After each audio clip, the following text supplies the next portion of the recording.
Fresh off National Signing Day, the Crimson Tide head coach Nick Saban bringing in another good class, and Coach Saban continues to pimp walk himself into the transfer portal and pull out any elite marquee name he can find. With that being said, welcome into all the action, fun, entertainment, conversation being your Crimson Tide. In my own words, yours truly, Stephen M. Smith, Touchdown Alabama Magazine. Welcome in, welcome in, welcome in. As the old folks say, you get it while the getting's good, while the food is on the table.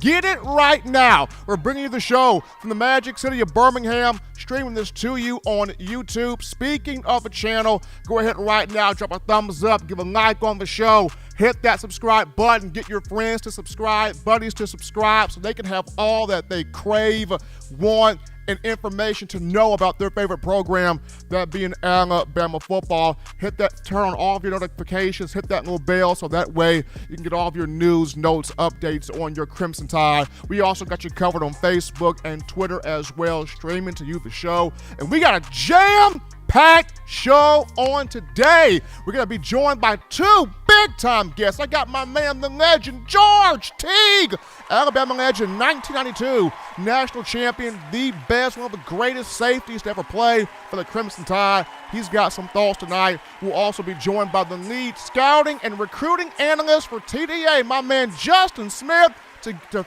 conclude his thoughts on the signing class here for the Crimson Tide. But before we get into the first topic of conversation and also an announcement here, gotta shout out my man Jimmy Clay. Boom, baby, bam, Jimmy the Badman Clay with that $50 donation helping us out here on the show. And behind Jimmy Clay, Kevin Compton has returned that $49.99 in the Super Chats on his end.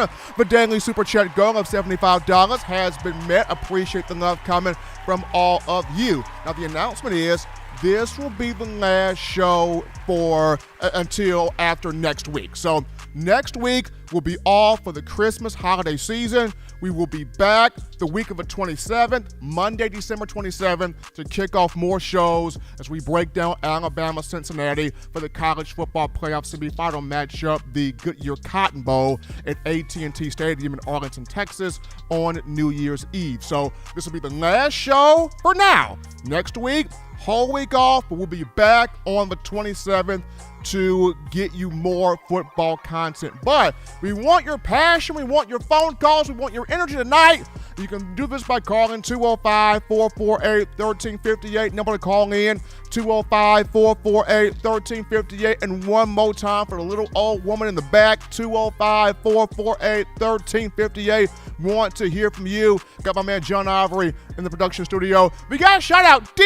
Joshua Benjamin with a $10 donation. Y'all throwing the money in the bag tonight, D. Joshua Benjamin. And Kevin Compton comes back again. What's that this time, John? I'm trying to see here. Is that 20? Is that 20 there? That's nine. That's another 49. That's another 49.99 in the super chats there coming from Kevin Compton. So appreciate the love coming from all of you, the fans, helping us out here on the show. But we get into our topic number one here of the conversation for the Crimson Tide. And Nick Saban tried to tell people this. Coach Saban tried to tell people this like last year or a couple of years back. If you make this about the transfer portal, the rich will only get richer. He tried to tell the people that. If you make it about the transfer portal, the big teams will always find a way to get in there and get all that they want. And Saban said, hey, it's not going to be fair for everybody if you have this transfer portal thing, but if you want to play hardball with me, I will play hardball with you. And lo and behold, to wrap up signing day on Wednesday, Coach Saban walks his little straw hat in the portal and pulls out the biggest marquee name to make the defense really good for next season, and that being former five-star defensive back Eli Ricks, cornerback from Louisiana State University. The Crimson Tide continue to raid the state of Louisiana in terms of players. When you look at Ricks here, this young man, 6'2", 196 pounds from California. I mean, the guy is a lockdown defensive back, lockdown corner, shutdown guy. He's got 16 games of experience at LSU, played in 10 games as a freshman in 2020, 6 games this season. Of course, a shoulder injury limited him this season, but he's got experience. And once again, Coach Saban does not enter the portal unless he can find somebody that's got major SEC or major college football experience. Well, here he goes once again, going to the portal and grabbing the best player out of there. Ricks in his 16 games with the Tigers, we're looking at 31 tackles, 5 interceptions, 6 pass breakups, 2 picks, return for touchdowns. As a freshman in 2020, he led the Tigers with 4 interceptions, including 2 return for scores. He can play corner, he can play star, he can do a lot of things in this defensive secondary. He can do a lot of things defensively, and you as Bama fans have been wondering, could we get back to having that lockdown, marquee, shutdown corner with guys like Kareem Jackson from the past, Dre Kirkpatrick from the past, D. Milner from the past, Cyrus Jones, Marlon Humphrey, Patrick Surtain II, all of these lockdown corners, Levi Wallace, Anthony Averett. Could Bama get back to having those types of guys lock up the outside and frustrate and take away an opponent's best receiver? Coach Saban has went into this portal and picked out Eli Ricks, former DB from LSU. But I think the biggest question that you as Tide fans want to know is, how will the secondary look with this, right? Because big time, when you talk about spring football, people are excited to see what would the defensive secondary look like this spring with the addition of Ricks here in the program. And first and foremost, to me, this almost has the feeling of Josh Jobe and Jalen Armour-Davis would pursue the NFL draft. I think both of these two likely would pursue the draft after this season. And even though Armour-Davis could come back, he's had a productive season. He's the most productive corner between he and Jobe. However, I look at Armour-Davis. He's battled through some injuries. Of course, he also has a child, a baby girl, so he wants to be able to provide for her in ways that he's always wanted to do in playing pro ball. So I could see Jobe and Armour-Davis both hitting the draft after this season. And what this does is, especially with Coach Saban in his recent press conference talking about how not quite sure about the statuses of Jobe and Armour-Davis for the playoff. Jobe, he has listed as very doubtful with the foot injury and surgery. Armour-Davis has been dealing with a hip problem. Saban not quite sure what his status will be for the game. So with that being said, or for the playoff, with that being said, you can look at Kool-Aid McKinstry and Kyrie Jackson. Both of those two are going to get big opportunities in the playoff to have big production, big performance, growing confidence, and set themselves up to potentially be the starting two corners for next season, particularly in spring ball. Now, I mentioned this. Ricks can play outside corner and slot corner with that size at 6'2", 196. And for a lot of you as fans, it's been, let's have Ricks and Kool-Aid at corner. And then for some of y'all, it's been, let's have Ricks at star, let's have Kool-Aid and Kyrie Jackson at corner. So it's going to be very interesting to decipher and see how does Alabama play out the outside corner role. Will it be Kool-Aid and Kyrie Jackson? Will it be Kool-Aid and Eli Ricks? Will it be Eli Ricks and Kyrie Jackson? How does Nick Saban choose to play the outside boundary corner roles? Because any way he tries to pull this here, it's going to be great for him and frustrating for the opposition, but it's just how does he choose to play this? So now if you look at the star role here in discussing Eli Ricks, Brian Branch, and Malachi Moore, because Brian Branch has been snapping at star. He's been killing it at star down the stretch here of this season. Malachi Moore, when he's healthy, we know what he brings you at that role. Moore in 2020 as a freshman, 3 interceptions to lead the team, all-SEC selection, All-American, freshman All-American selection. So you know when healthy, Moore can get some things done for you. But the versatility of Ricks makes this interesting. Do you put him in the boundary? Do you put him outside? Going to be really intriguing now. What does Alabama do here in the secondary with all of these pieces, with all of this talent? But I think the guy that holds all the cards here, well, not all the cards, but a guy that has a big card in this thing, as I should say, would be DeMarco Hellams for Alabama. He's got a big decision to make here because, to me, I think Jordan Battle will pursue the draft after this season. Whether he is a late first rounder, whether he is an early second rounder, I think Jordan Battle will pursue the draft. So that means what becomes of DeMarco Hellams? If he goes out there and balls out in the playoff, he could potentially go to the draft.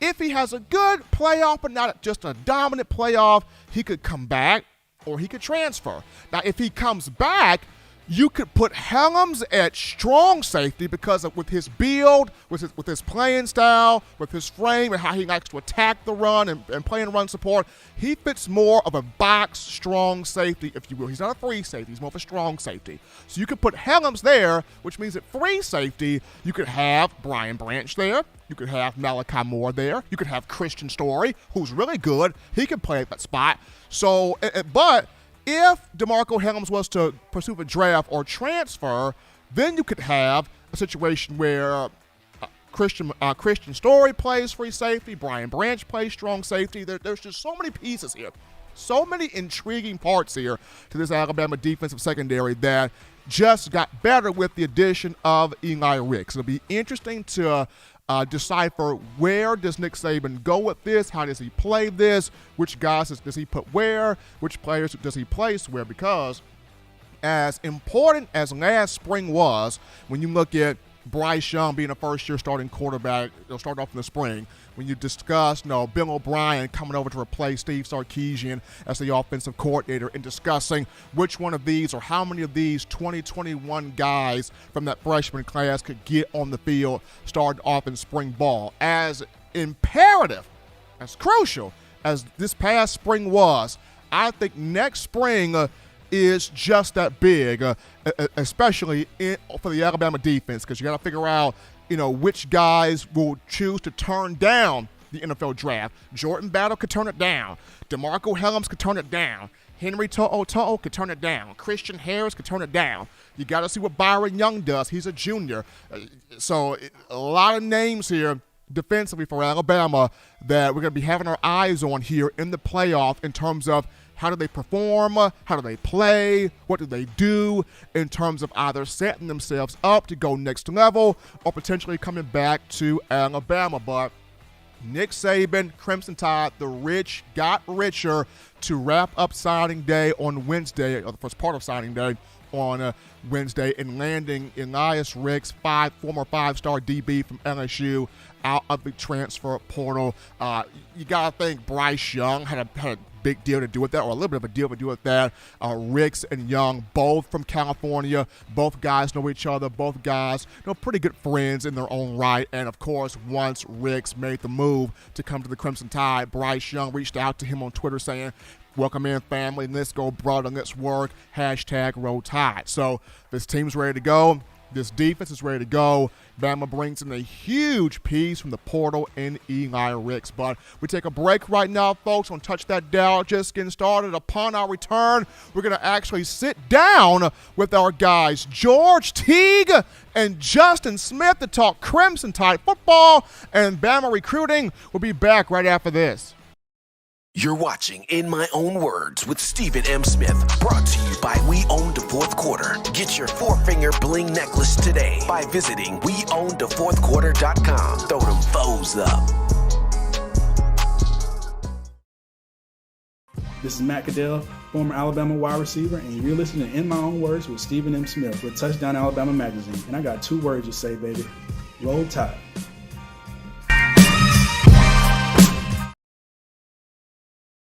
9 players have teamed up and released the Alabama Team Paper, which is a video yearbook they put out for sale direct to fans. Now, for the first time, small dollar purchases from the fans can support the players as a group as well as a great cause, because $1 of every subscription payment is donated to the Boys and Girls Club of America. Be a 5-star fan base and support your team and a great cause with Team Paper. Check it out at teampaper.com/Alabama. Remember the taste of Grandma's delicious sweets?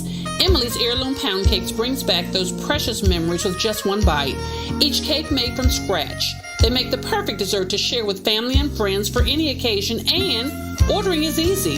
Visit Emily'sHeirloomPoundCakes.com. Click the online store and shop. Then pick up your fresh cake at the kitchen in downtown Homewood. Order yours online at Emily'sHeirloomPoundCakes.com. Emily's Heirloom Pound Cakes, making memories from scratch. Thank you for tuning in. Show your support right now by clicking that like button. If you haven't subscribed, hit the subscribe button now and enable all notifications to make sure you don't ever miss any of the best Alabama football news, notes, and information right here on Touchdown Alabama. as we are back in from the break, our number one ticket for Bama football news. In my own words, yours truly, Stephen Smith of Touchdown Alabama Magazine on a Friday TGIF edition of the show. Keep in mind, people, this is the last show until we return from the Christmas holiday. We'll be off all of next week. That being for the holiday season, we will be back on December 27th, that Monday, to return to action, breaking down Cincinnati for the college football playoff semifinal matchup, the Goodyear Cotton Bowl from AT&T Stadium in Arlington, Texas. So next week we'll be off. We will return on Monday, December 27th. But we go over to the In My Own Words hotline right now. We pick up our first of two heavy-hitting guests. We bring my brother, the legend, back on the show, the greatest safety to ever play for the Crimson Tide under Gene Stallings, 1992 national champion and a bad man. We got George Teague in the house. George, what's going on, baby? Man, it's all good, man. I love when you're giving them kind of introductions, man. You get me hyped. Make me want to go play some more football, bro. Hey, George, you can still do it, man. You can still go out there and hit somebody. You can still go out there and do that thing. We got George Teague here live on the show, 1992 national champion for the Crimson Tide. And, George, so Wednesday, the Crimson Tide, the early signing period, National Signing Day. Coach Saban continued to do, what he does, hitting on needs, bringing a fresh wave of young men into the program that he can coach, teach, mentor, develop, mold into being champions. But of the names that Alabama signed, what were you the most pleased with for this class in particular? Well, I'm going to go with position more than a name. I like to see the action that he's taking with strengthening our secondary. I know we picked up, a transfer and also signees there. That's pretty big. And, of course, the lineman from IMG, drawing a blank on his name right now, the offensive lineman, I thought that was a big one for us as well. Absolutely. We got George Teague here on the show. If you're just tuning into In My Own Words on the Friday TGIF edition of the show, 1992 national champion right here with us. And Teague, so you and I had a conversation, I think this week or last week, about how Alabama now firmly in this quarterback U conversation, especially with Bryce Young taking home the Heisman Memorial Trophy, the first Crimson Tide quarterback to do this here for the program. And just in your opinion, in your mind, just what stamps Alabama in this conversation? Because when people talk about quarterback U, they look at the Oklahomas of the world, they look at different Big 12 programs, different Pac-12 programs, but in your opinion, what has stamped the Tide firmly in this quarterback U talk? Yeah, I appreciate that because, when we did have the conversation and I started hitting it on social media a little bit, was getting a lot of comments about maybe we weren't there yet from outsiders, from Oklahoma fans, maybe Purdue people and things of that nature. So I had to look at the entire history, meaning, long term, because we've had some great quarterbacks a long, long time ago. And one of the things that stuck out to me, first of all, was I didn't notice that until I looked it up, but we are tied for first with producing the most Super Bowl winning quarterbacks, tied with Purdue. So I know that goes long back history and all that kind of stuff and say, people, well, what are we talking about here? 60s, 70s. But when you bring it to the future, I think we have to be in the talk because a few years ago, USC was rated number 2 as a QBU because it has 6 NFL QBs starting since 2009. Well, we have 5 since 2012 that have started in the NFL. So we have to be able to be in the real consideration talk about being a QBU. Got George Teague here on the phone lines. If you're just tuning into the show on a Friday, former Alabama defensive back legend at that position, one of the greatest safeties to ever play here for the Crimson Tide, under one Gene Stallings, 1992 national champion. So Teague, as we flip this now toward Alabama, Cincinnati, the guys are back on campus. They're practicing. They're getting ready for this college football playoff semifinal matchup with the Bearcats. Kind of break this thing down for us here. What do you want to see from Alabama in this matchup, offensively, defensively? How does the Crimson Tide go about attacking Cincinnati? Yes, sir. I think, first of all, we got to be able to stop Cincinnati's running game. We can't allow them to control the ball or the clock that way. And I think with the time that Saban is going to have to prepare for that, I think we got an edge there because I don't know that they can just throw the ball on us the whole game. So we need to be able to stop their run defensively. Offensively, we need to do the same. We need to establish some of our running game, having injured running back. But I think our offensive linemen should be able to control and dominate up front, and then we'll be able to take our shots down the field with our receiving crew. So I feel pretty good with that. And then obviously if we can just win field position with the special teams, if we got to punt it, when we got to punt it, flip the field, maybe get an explosive play in the return game, and we should be fine. Absolutely. So last quick one here on our end, George, is this one. Going back to the SEC championship game, Alabama's offensive line really stepped up and played its best football of the year, neutralizing one of the best, if not the best, defensive front in the country. What impressed you about that performance, in particular, number 56, Seth McLaughlin at center right there, anchoring the group? I think they adjusted to be able to rely on our strengths. So it impressed me that, first of all, the coaching staff kind of changed the blocking scheme up, particularly in the pass protection. We were doing more zone stuff, and then we started going big on big, man on man, maybe half man, half zone kind of things to give our guys the ability to be able to go straight back instead of sideways. I think that was good and helped everyone. And then in the running game, it wasn't more so only zone type blocking. They went into some gap schemes, getting some pullers going, using our size, our physicalness to be able to move the ball against Georgia. So I hope to see some of that this week as well. Just power, straight power, whether it's in the running game or the passing game. He is George Teague, ladies and gentlemen, one of the baddest men to ever play for the Crimson Tide in that defensive secondary, 1992 national champion. Join us right here on the show In My Own Words on a Friday. George, as always, brother, you take care of yourself. Be good. Enjoy the Christmas season, my man. Take care of yourself. Yeah, I appreciate it. Merry Christmas to you, and I look forward to seeing everybody December 31st in AT&T Stadium. Watch the game, baby.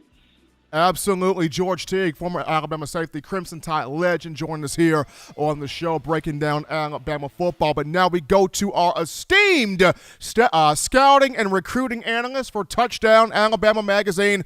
No one does it like Justin Smith. Very few people are on the ground every day, every moment, every second, every week, clocking down recruits, getting data, getting analytics, getting video, building relationships, much like Justin Smith does it. Justin, man, I appreciate you being here, man. How you feeling?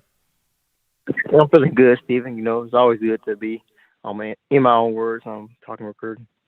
It's always fun talking recruiting with Justin Smith here with us. So, Justin, as we're wrapped up the early signing period here for the 2022 class, Alabama did get a huge signed national letter of intent today from four-star athlete Kendrick Law out of Louisiana. Once again, Alabama Coach Saban continuing to raid that state, getting recruits, getting guys out of a transfer portal, whatever it has to take to get the best athlete to the University of Alabama program. What sticks out to you about Law's game, and could he end up being a wide receiver? Could he end up being a running back? What's intriguing there about Kendrick Law?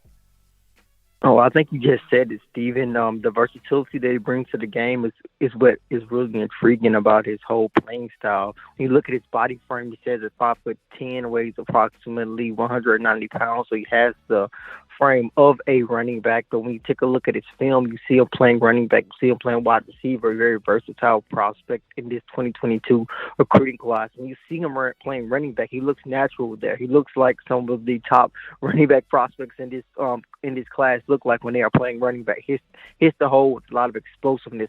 He can make some cuts in the hole, can look really good carrying the football. That translates when he's lined up at the wide receiver. He can be really dangerous after the catch in terms of creating separation. The Crimson Tide continue to add speed throughout their roster, and Kendrick Law is going to bring even more speed. Talking about a guy who can clock in at around 10.48 in the 100-meter dash. So you're bringing so much more speed to the Crimson Tide's roster with the addition of Kendrick Law. Many feel he will play wide receiver along with the other two Louisiana prospects the Crimson Tide signed in this 2022 recruiting class so far. I expect him to play there too, but he is a prospect who is able to be a running back. And I think he could be that at the next level if the Crimson Tide need him to be that, similar to the way that they needed Christian Leary and a couple of other guys to be emergency running backs this season. So Kendrick Law was a huge pickup for the Crimson Tide. Now, Justin, there have been some fans who look at this class and go, well, Alabama missed out on this guy, and Alabama didn't sign that guy, and Bama missed on this guy. And I don't know why the Crimson Tide could not get these specific names here to sign on the dotted line, especially when you look at this program winning national championships under Coach Saban. The Crimson Tide could not get Jaleel Skinner, who goes to Miami, flips from Alabama to Miami. Alabama could not get Damani Jackson, who stays at home in California to play for Lincoln Riley and the USC Trojans. Alabama could not get Shemar James, of whom Billy Napier goes to Florida and has him remain with the Gators. So, and not getting all of those three guys here, Skinner, Jackson, and James, how much does this hurt the Crimson Tide, if it hurts any? Well, I guess you have to look at each guy's situation. Now, of course, you would love to have gotten Shemar James. He's an outstanding athlete, one of the top athletic linebackers in this 2022 recruiting class, especially with him being an in-state kid. The Crimson Tide definitely wanted to keep him in the state of Alabama, but unfortunately, he wanted to go out elsewhere. Was looking at Georgia and Florida as basically his final two. Looked like I'm heading into his decision on National Signing Day. So I'm pretty sure the Crimson Tide would love to have Shemar James, but they do have a commitment from five-star linebacker Sean Murphy to substitute that. But they would love to have a guy with Shemar James' skill set. When it comes to Jaleel Skinner, he is a special tight end, quite possibly the number one tight end in this 2022 recruiting class. Similar to James, Alabama would love to have him as well in terms of what he brings to the table at that tight end position. But they did land a couple of other tight ends in this 2022 recruiting class. When Skinner first committed to the Crimson Tide, I thought it was just an extra commitment, a great get at the tight end position. I didn't really felt like they needed him exactly, with them already having commitments from Elijah Brown and Amari Black. Of course, they would have loved to have him, but without him, I'm pretty sure the Crimson Tide will be fine at that tight end position. When you take a look at Black and Brown, I feel those are two athletic tight ends in this 2022 recruiting class as well. So I feel the Crimson Tide 2022 class is put together really well. Just taking a look at the guys that they did land. They did land a couple of five-star prospects. Of course, they did miss out on some guys, but that happens every recruiting cycle. If you're just tuning into the show here on a Friday, we got the esteemed scouting and recruiting analyst for Touchdown Alabama Magazine, my man Justin Smith, on the phone lines right now, talking this 2022 class in terms of National Signing Day, the early signing period. So, Justin, if you had to give a grade, if you had to put a letter grade on this class, what letter grade would you give it? Like I said on the signing day show, I was leaning more towards an A- on signing day show, because I did felt like they did miss out on a couple of top tier of defensive line prospects, but they did pick up on signing day, picking up a guy like Curtis Perry, who's a huge get in my opinion. Like I'm going to consistently say about Perry, he's the most violent player that I've ever seen play football at high school football level. So he was a huge get for the Crimson Tide. When you take a look at them adding on Jahad Campbell as well, along with Jeremiah Alexander, adding Kendrick Law today, just more speed, more athleticism. I think you give this class a solid 8. This is a great group, although it does not match up against the class last year in a way, but I think this class is still in a good position. And a lot of people may look at the fact that on a lot of recruiting sites, Alabama sits behind Texas A&M. Texas A&M definitely has a great class, but like I tell you, when it comes to which class is number one, sometimes that is separated by numbers, and sometimes those numbers are very minimal in terms of the classes that are ranked 1, 2, 3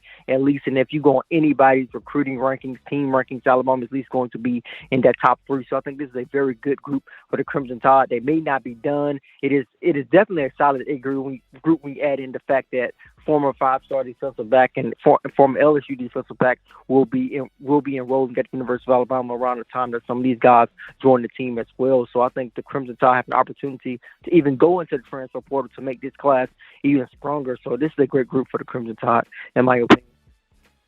If you have not checked out Justin's show, The Process, on our YouTube channel here every Tuesday and Thursday, you got to check out The Process.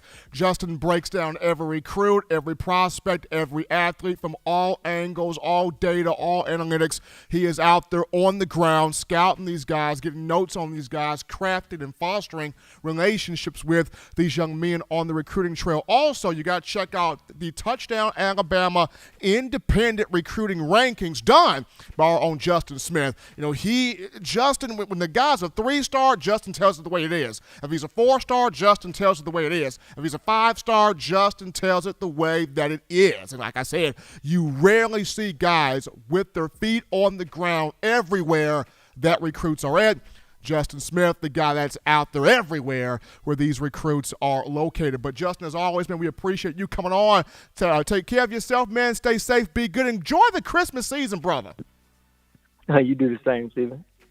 Outstanding. Fun to get a chance to talk with my man George Teague, a 1992 national champion for the Crimson Tide, and Justin Smith here of Touchdown Alabama Magazine. Keep you updated on all things recruiting. We go to a break right now, folks, but when we come back, we go to the phone lines to get your calls, your thoughts, your interactions, your conversations right after this. Don't touch that dial. Call in right now as we're taking your calls up next on In My Own Words with Stephen M. Smith, brought to you by We Own the Fourth Quarter. Visit WeOwnTheFourthQuarter.com now to get your 4-finger bling necklace. What's up, ladies and gentlemen? This is Marvin Constant, All-SEC linebacker and 1999 SEC champion. You are listening to In My Own Words, brought to you by Touchdown Alabama Magazine. Roll Tide.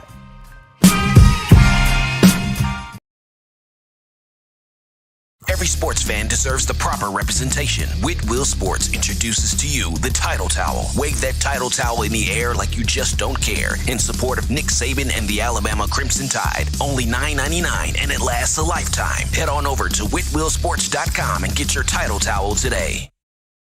Touchdown Alabama Magazine is Alabama football's premier publication. A subscription to Touchdown Alabama Magazine is the perfect gift for any Alabama fan. For exclusive news and information, recruiting updates, a free annual print magazine, and more, go to touchdownalabama.com and click join. Only $7.95 per month, or pay $74.95 for a full-year subscription. That's a yearly saving of $20. Go to touchdownalabama.com today and roll Tide. And we are back into the action, folks, from the break of a #1 ticket for Crimson Tide football news. In my own words, yours truly, Stephen M. Smith, Touchdown Alabama Magazine on a Friday TGIF edition of the show. Remember, ladies and gentlemen, we will not have shows next week. Next week, taking a break for the Christmas holidays, but we will be back to start Monday, December 27th, to get into all the action, breaking down Cincinnati for the college football playoff semifinal matchup, the Goodyear Cotton Bowl from AT&T Stadium in Arlington, Texas on New Year's Eve. So for us here at TDA, we wish you a great holiday season, a great Christmas season. We'll be off next week, but returning December 27th, that Monday, kicking back with your Crimson Tide football action. But we go to the phone lines, have to take your calls. Call segment brought to you by the Blue Wrench Gang, 205-448-1358. For them to call in to let your voice be heard, 205-448-1358. We grab a call right here. You're live on the show. What's going on? How we feeling? State your name and where you're calling from. Hey, Steven, this is Sam from Dallas, Texas. How you doing, sir? Doing great, Sam. How you feeling, brother? I'm great. Just want to say, Steven, man, this guy we just picked up from LSU off that transfer portal is a beast. Man, this guy can play offense and defense. And if you broke down a lot of his stats, Steven, and I don't think people heard what you said correctly, Steven, this guy was a beast his freshman year. Had he not gotten hurt, man, he might have broke a lot of records at LSU. So when he comes to us, being around all that talent, being around all those extra coaches and things of that nature, and getting into that Bama Nation culture, oh, it's going to be a problem. And I did understand what you said, Steven, about a lot of these guys, Armour Davis and all these guys, we don't know if they're going to come back or they're going to leave, but that's a good thing. I want everybody out there in Bama Nation to understand that's a good thing, because whether they stay or whether they leave, it's next man up anyway. And then the good thing to say about that, Steven, is the guys that are coming behind them, really, man, they're ready. They're licking their chops. Because we saw that, man, during the A-Day game last year. A lot of those backup guys, man, was ready to go. The thing about Bama, I want everybody to understand, the thing about Bama is we have a lot of talent that's ready to go, but we can't just put them on the field yet. But when they get on the field, most of the time, these guys are ready to go. So I think, Steven, we got a good problem. We don't have a bad problem. We have a good problem. Thank you, sir. Absolutely. Appreciate that call from my man Sam from Dallas, Texas. Absolutely.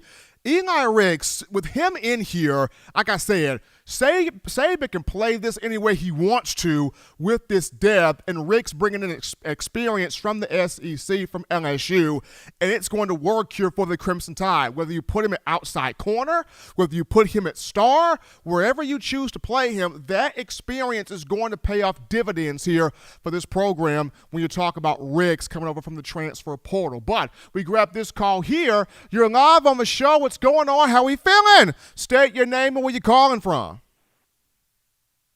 Well, it's Friday. It's his old president calling in here. Well, boy, had a good show tonight there. George Teague, I tell you, one of the greats.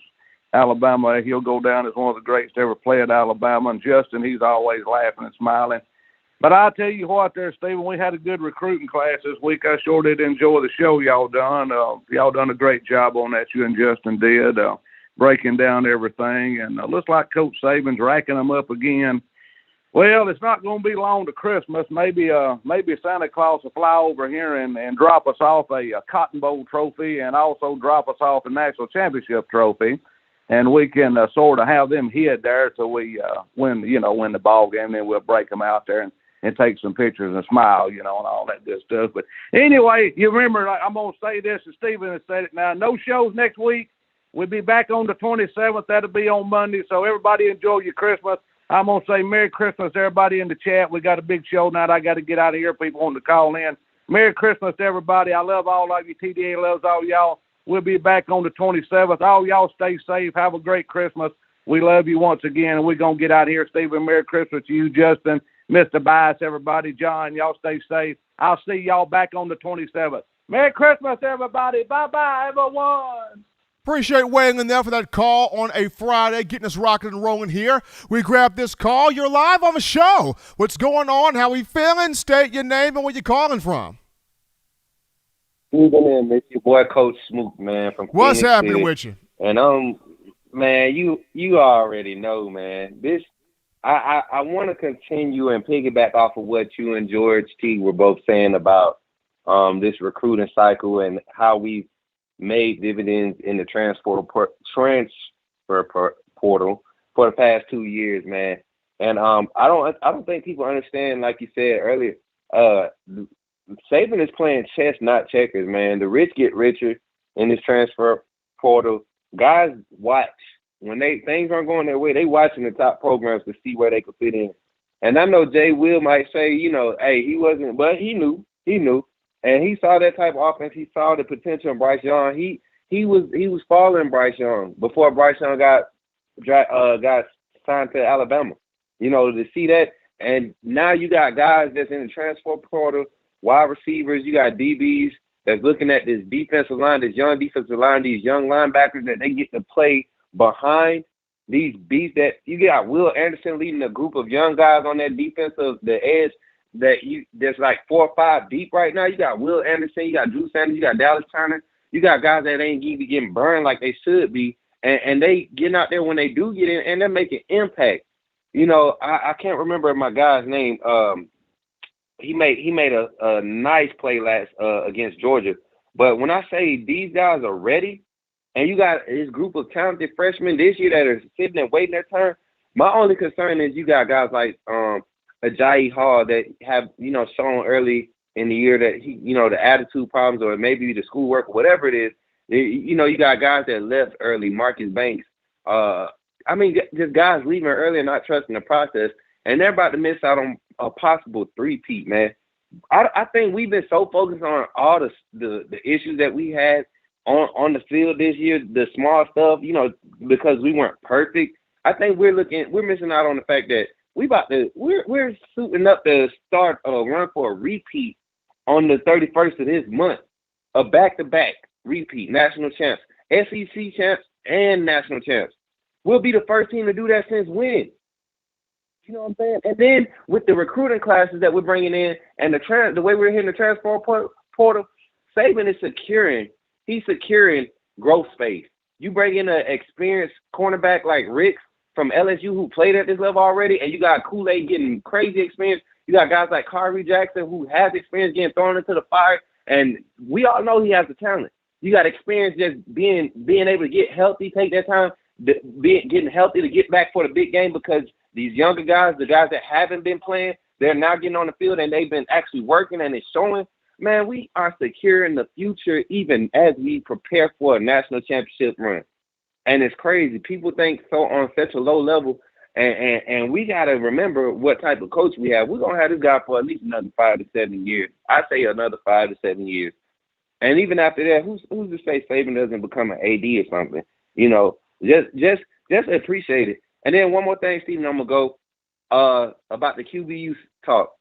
Alabama, when we talk about QBU, I don't think it's fair to do like historically, more than 10 years, decade-wise, we could talk about QBU. And we talk about decades or eras of football. We didn't have a lot of our offense. People just forget Alabama has never had a passing offense up until recent years. 2011, 2012-ish type time frame when we started, transitioning. And then 2014 is when we really hit it. So you talk about the development that's happened. Look at what happens when the QB coaches / offensive coordinators, what they've done and where they're at now. We don't have any of those guys that developed those starting quarterbacks that's in the league now. They're all head coaches somewhere else. So that speaks volumes into what Alabama, as Nick Saban as a mastermind and being able to put together staff, what he's thinking and how he operates, because like he said, 5 starting quarterbacks that had to come through Alabama. You get what I'm saying? So it's just a great time to be an Alabama fan. I think we appreciate this and enjoy the ride. Hey, Steven, shout out to y'all, man. I appreciate what y'all doing. I can't wait till this news come out. Hopefully what we speculating comes true. Man, if it does, we setting it down again next year, man. Roll Tide, everybody in chat. Blue Ridge Gang, much love, TDA fam, Justin, Steven, John, Mr. Benny, all you guys up there. I love what you guys doing. Again, Roll Tide, I'm out. Appreciate the call there from Senator Hines on a Friday. We continue with calls right now. You are live on the show. What's going on? How we feeling? State your name and where you're calling from. What's going on, Big Steven? This is Tobias calling from Fresno, man. How What's you going doing, on, big sir? man?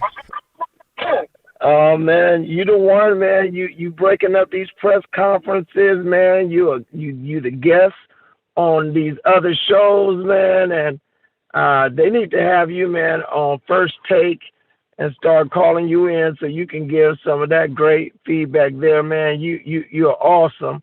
I just love it, man. So I just want to continue to pump you up and let you know you provide and the TDA family provide such a resource to all of us, man. We just love it. So just keep doing what you're doing, man. But I have a couple of comments, man. Coming behind Coach Mook, he always breaks it down and makes it so simple for everyone to kind of get. I was laughing at these people falling all over the place. So this is a side note to the conversation. These people falling all over the place over Travis Hunter. They shocked. Why are you shocked that he would choose a HBCU? I'm going to let that hang out there. You know what I'm saying? And people do a little history lesson. Paul Feinbaum had a good show today. I was just tripping like, so he can't not go to Florida State? Why are you shocked about that after our universities were destroyed basically through all of this integration and stuff like that, and all of our great athletes then left out, myself included? I wasn't great. I was okay. But, to where HBCUs didn't even seem like an option by the time I come around. So I found that funny. And I also find it funny, Stephen, how everyone is tripping over what Coach Saban already told them was going to happen with this name, image, and likeness.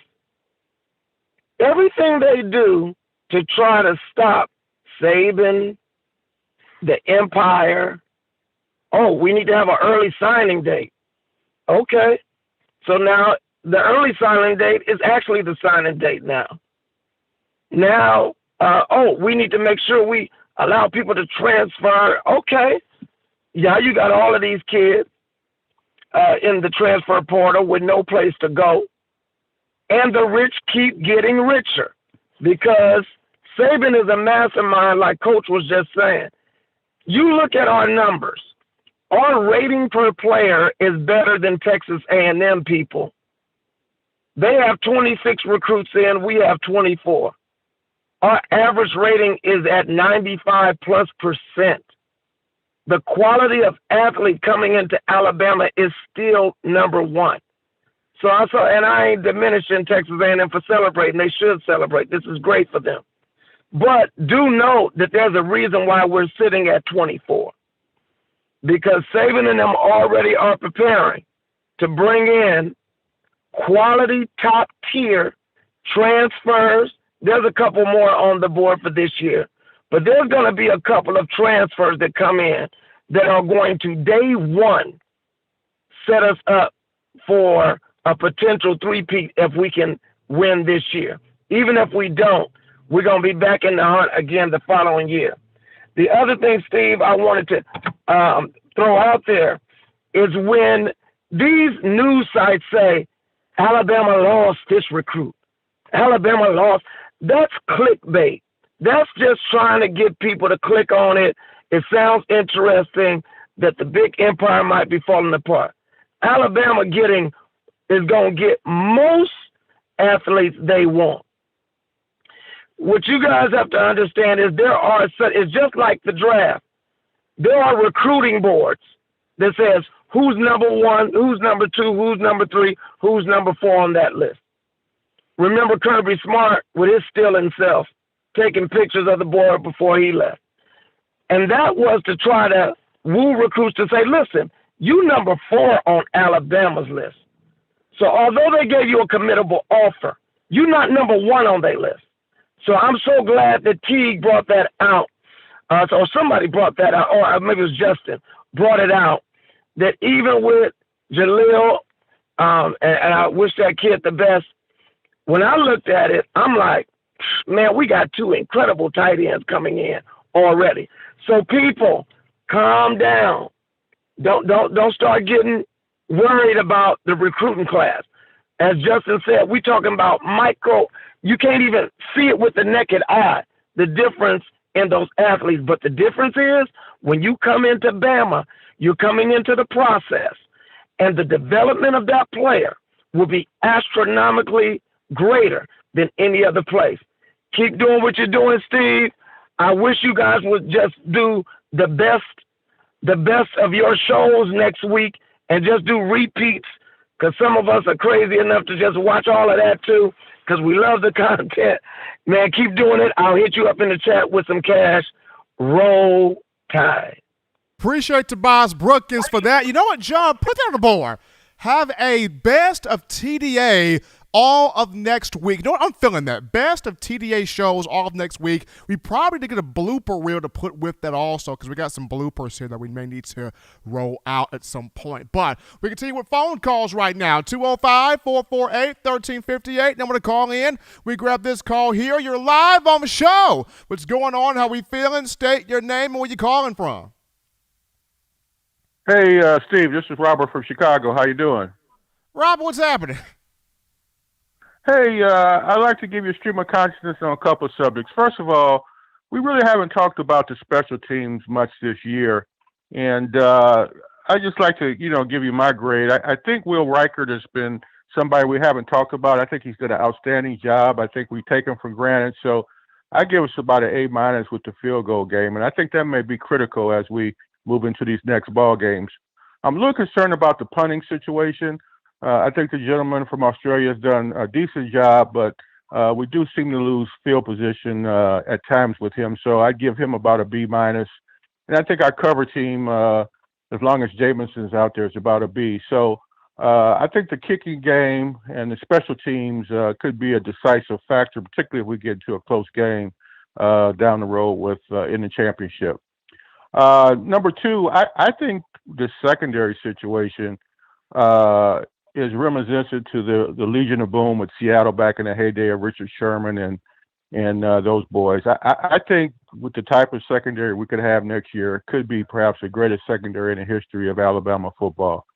If you got Kool-Aid and Ricks on the corner, Malachi back at that star, Helms moving strong safety, and bring in Branch a free safety. I think the speed and pressure and the man defense we can play would be unprecedented.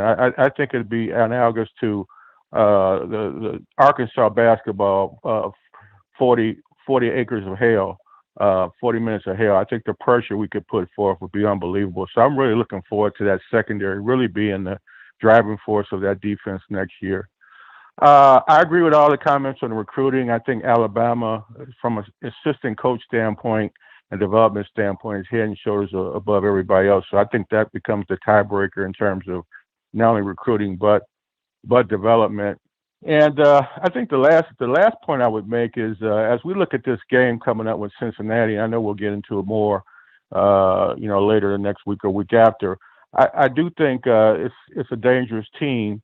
Particularly when I look at their defense and their secondary. And my concern is I think ball security is going to be very important from an offensive standpoint. So Jacoby Brooks and Holden and these guys are going to really have to make sure they're focused on holding that ball when they make catches or runs, because I think the only way Alabama loses that game is similar to how Notre Dame lost that game to Cincinnati, and that's because of turnovers.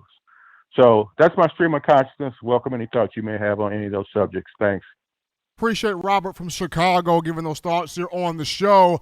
For the special teams, Reichert has been phenomenal. I'm kind of sad that he'll be a senior next year. So Reichert has been phenomenal. James Burnap, I understand he's not what J.K. Scott was, but at the same time, you kind of have to temper your expectations because J.K. Scott was a 1 in a million type of punter. But I think the big thing here in terms of field position, the goal is to not out-kick the coverage. As long as you can kick the ball, get that coverage team a chance to get downfield, cover the ball, down the kick, squeeze the returner. But as a punter, you are doing your job. And for the most part, when James Burnap punts the ball off, Jamison Williams is flying at 200 miles per hour to get down there and cover the ball. So the return man has absolutely no chance of getting any type of yard. So from that perspective, Burnap has done a great job there in the punting aspect. But we grab a call here. You're live on the show. What's going on? How we feeling? State your name and where you calling from. Hey, what's up, Stephen A? I'm the real deal, aka Dylan from Anniston, Alabama. But You know, I sent a super chat earlier. I ain't worried about you getting to that right now, but I called in as soon as I sent it. But you know, no disrespect to Cincinnati. I do think we're gonna handle them. Like, they are a good team. They got great defensive backs. Honestly, I already know at the end of the day, it's gonna be us and Georgia again for the national championship. Now, with Robinson coming back, he's healthy now. He wasn't healthy in the SEC championship game. I ain't worried about the running game. What I am worried about is the passing game. That kind of has to do with the super chat I sent in. Other than J-Mo, we ain't got to worry about J-Mo. He's going to do what he does. Who do you think's going to step up? I mean, Ja'Cory Brooks stepped up in the Iron Bowl. I mean, we got some young receivers. We got Trayshawn Holden. We got other players. But, man, honestly, Agile Hall, man, it's his time. When we play Georgia, now I ain't saying I'm counting my chickens for the hatch. We do got to handle our business, but when we play Georgia again, he's the playmaker we need, for real. I just want to hear what you have to say about that. I'm going to hang up. I love what you're doing. I love this show. I hope y'all keep growing. Roll Tide. Appreciate the call right there. So the guy to step up here to help Jamison Williams, Ja'Cory Brooks. I think Ja'Cory Brooks 7 is a guy to really look at because I've said this before, really good route runner.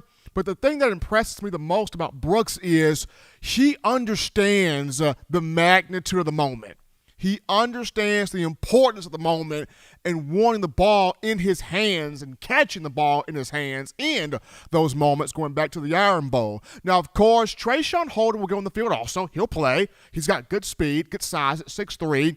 And I just feel like this. At some point, you have to reaffirm and reestablish Jaleel Billingsley as a guy that you trust offensively. I mean, you have to. This is 6'4", 230 pounds.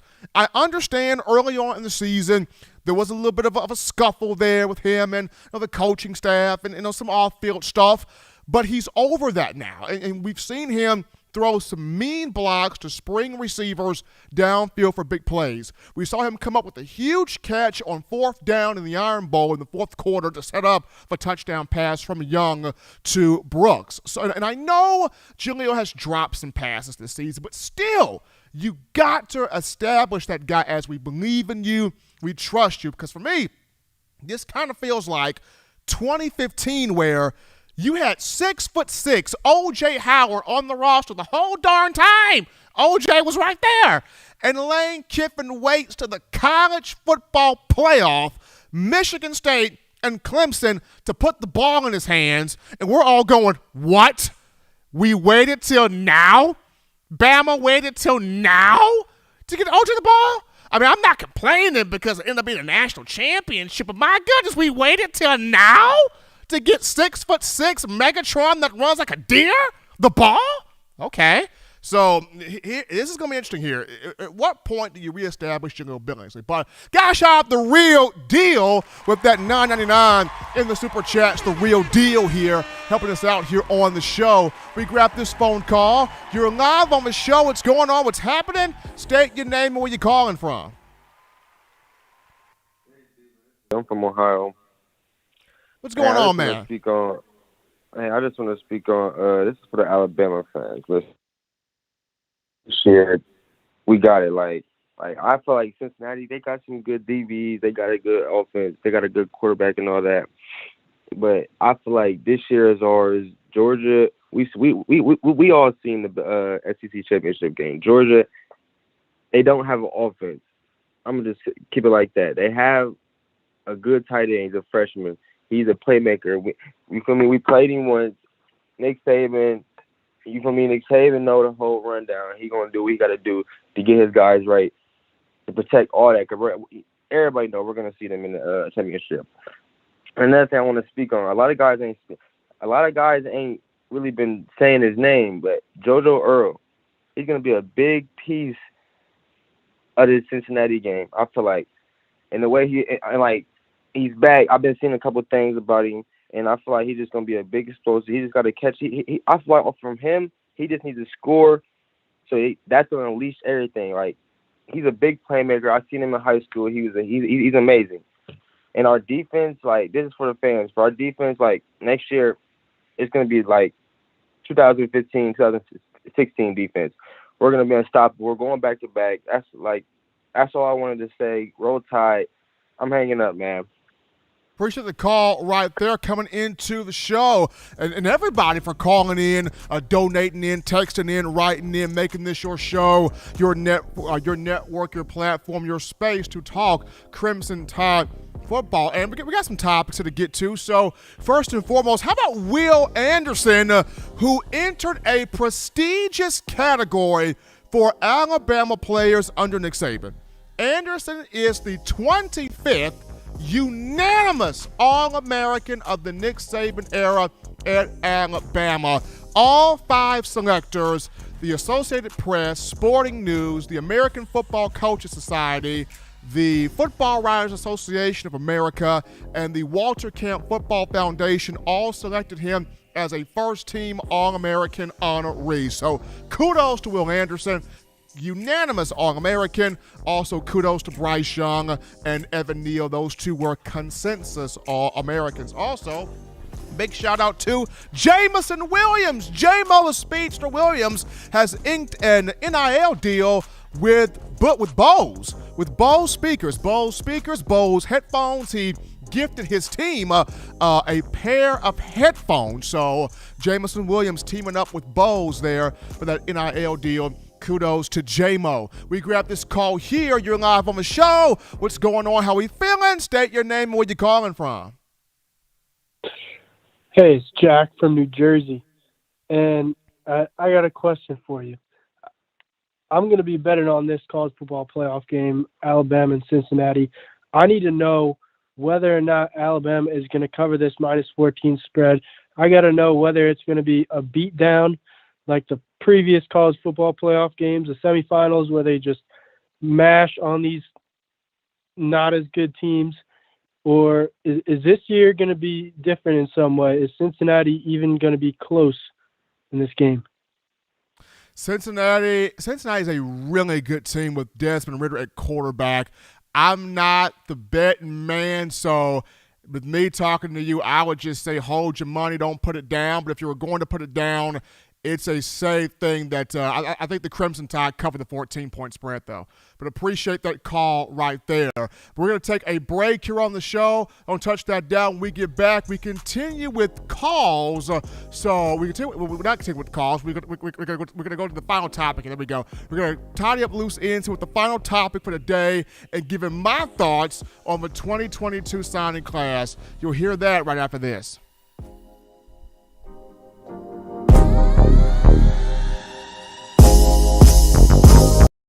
You know what we do at the start of the fourth quarter. We throw them foes up. But now you don't have to wait until the fourth quarter. Get your 4-finger bling necklace at weownthefourthquarter.com. It's the first and only logo that captures the essence of all Crimson Tide players and fans as we represent the legendary Alabama football fourth quarter dominance. Get your 4-finger bling necklace right now at weownthefourthquarter.com. Get yours today and stun on them haters.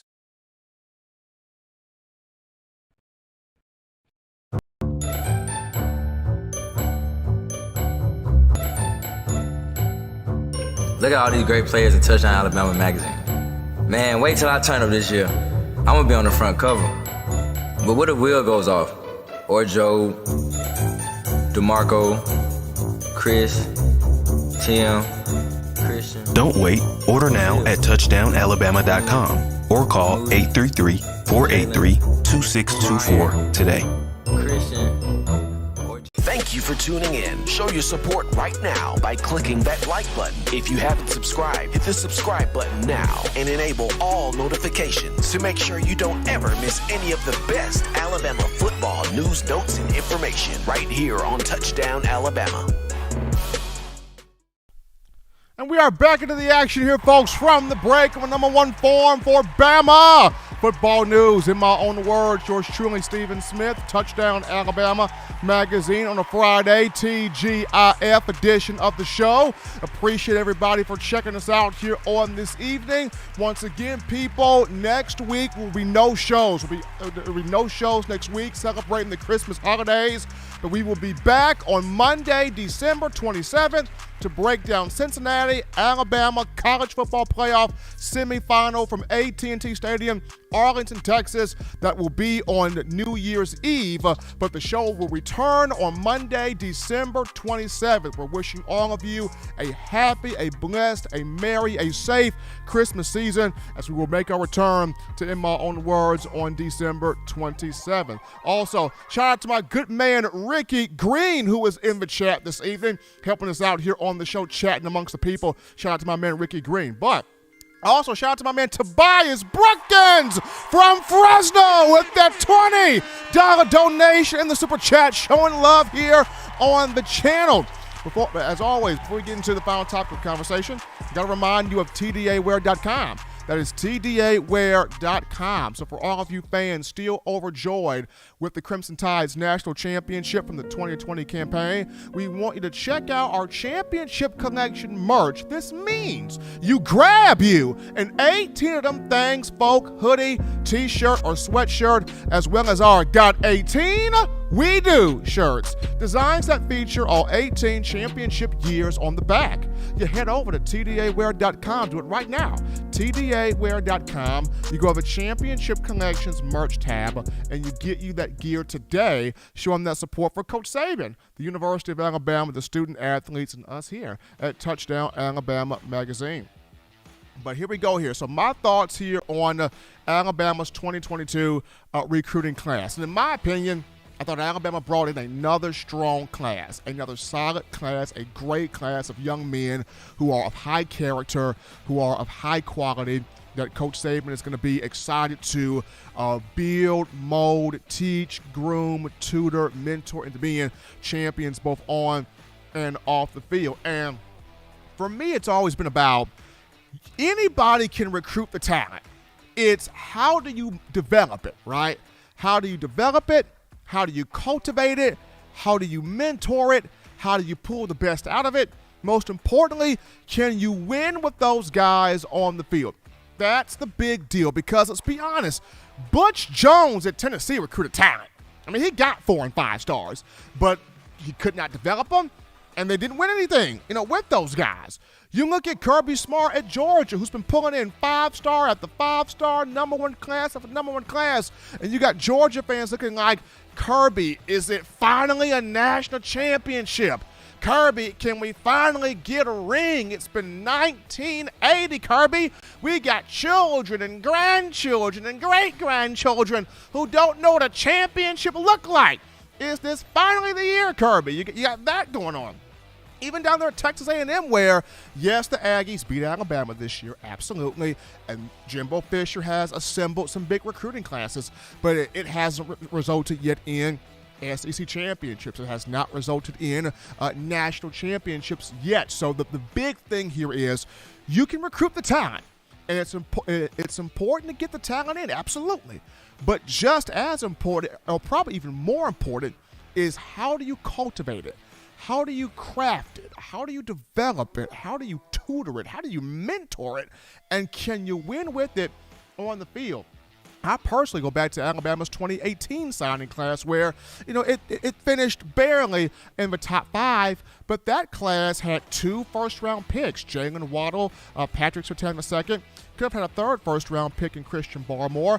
That recruiting class won a national championship and has got some guys going after a 2nd national title. But here we go here. My thoughts on this recruiting class. First and foremost, big kudos to Coach Saban being able to get these guys in here and continue to craft elite talent and bring elite talent and marquee talent into the Crimson Tide. But whenever you can get your hands on a 5-star quarterback, you're doing something right. And Ty Simpson, already on campus, already taking part in practices, already trying to help the team out in any way that he can. When Alabama brought Bryce Young in 2020, what did Coach Saban say? He's got all the right stuff. He's got the right intangibles. He's got the right mentality. He's got the right mindset. He has those leadership qualities. Just so much to love about him. And here we go again with Ty Simpson. What is Coach Saban saying? He's got all the right stuff. He's got the right intangibles. He's got the right mindset. He's got the right mentality. There's just so much to love about Ty Simpson as a quarterback. He is an electrifying young talent. Going to be awesome to see what he does here for the Crimson Tide. And then when you bring in two really strong running backs, that's good also. You bring in the 5-star, #1 running back in the country in Emmanuel Henderson. And then you got Jamarion Miller out of Texas. That's going to be a very quality, 1-2 punch there for Robert Gillespie to work with. And then at wide receiver, people, after the haul of guys that Bama brought in 2021 with Ajayi Hall, with Christian Leary, with JoJo Earl, with Ja'Cory Brooks. And now you have this group with Shaz Preston, Aaron Anderson, Isaiah Bond, so many guys that came in this class, Kendrick Law. You got dudes. Alabama got dudes in this class. Elijah Brown at tight end, Amar Nablack at tight end. Bama's got weapons here. They got speed at the receiver position. They got big body guys at tight end. So Bryce Young is going to have more toys to get the ball to, more speed in space, more playmaking ability on the outside.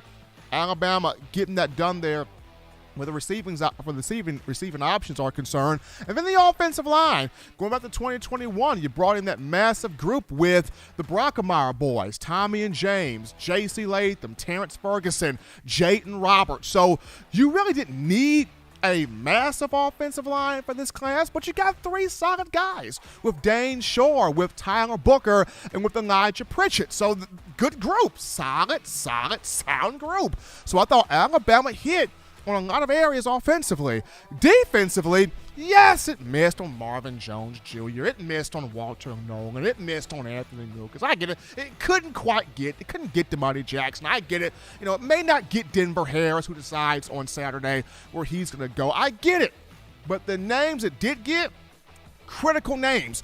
To get Curtis Perry, huge in-state pickup here for Alabama. Going back to talking with Justin Smith, and he mentioned this. Perry, the most violent, nasty defensive player he has seen on the recruiting trail. And to get that young man in here was a big deal. And to pair him with Jeremiah Alexander, another nasty edge rusher, and Sean Murphy, a big-time potential at linebacker. And then to get Isaiah Hastings, really good quality defensive lineman. You got Jaheim Otis, may have to drop some pounds, but the potential is there absolutely. You got Earl Little Jr., a high technique corner, highly sound corner, turns his head to play the football, coached by Patrick Surtain, who played 10-plus years in the NFL with the Miami Dolphins and Kansas City Chiefs. So you got guys.